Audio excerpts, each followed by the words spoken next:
సంసోను బంధువులు స్నేహితులు బయలుదేరి సంసోన్ని ఏతాము దగ్గర బండ సందులో దాక్కున్న సంసోన్ని పట్టుకుని కొత్త జనప నార తాళ్లతోటి తన చేతులు కట్టేసి ఫిలిష్తీయులకి అప్పగించడానికి వాళ్ళు తీసుకొస్తున్నారు.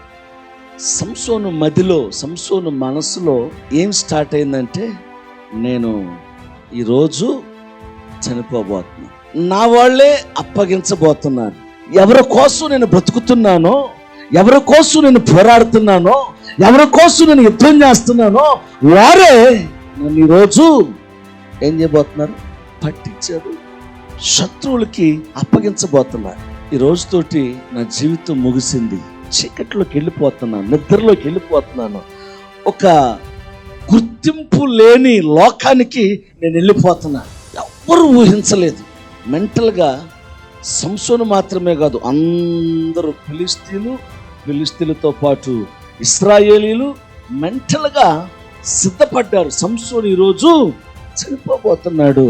పట్టుకుని తీసుకొచ్చి వచ్చి శత్రువుల దగ్గరికి, అనగా ఫిలిష్తీయుల దగ్గరికి రాబోతూ ఉండగా నేను ఈ విధంగా అనుకుంటున్నాను, యేసయ్యా ఒక్క ఛాన్స్ గనక నాకు ఇస్తే, ఒక్క అవకాశం గనక నాకు ఇస్తే ఈ ఫిలిష్తీయులందరినీ చంపేస్తా.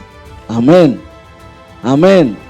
విరిగి నలిగిన హృదయంతో ఎలాంటి వ్యక్తి అయినా ప్రార్థన చేస్తే అది సెకండా, 2 సెకండ్సా, నిమిషమా అని ఆయన ఇప్పుడు చూడడు.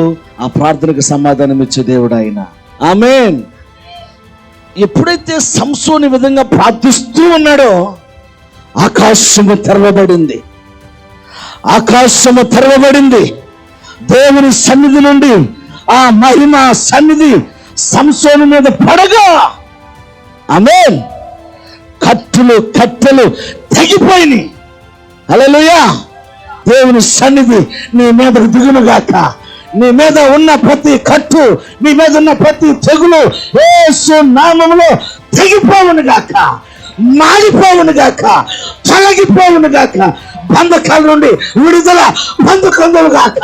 పక్కనే పచ్చి గాడిద దవడ ఎముక దొరికింది. ఎవరికి?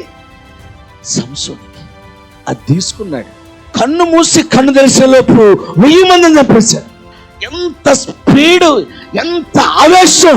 దేవుని ఆత్మ నీ మీదకు రాగా నీ శత్రువులను నలికివేయుదువుగాక, వాడిని ఓడించుదువుగాక, వాడి కోటి కొడువు కూల్చుదువుగాక. హల్లెలూయా, హల్లెలూయా. బలమైన సన్నిధి నిన్ను, నీ కుటుంబాన్ని, ఈ పరిచర్యను ఆవరించునుగాక. ఆమేన్.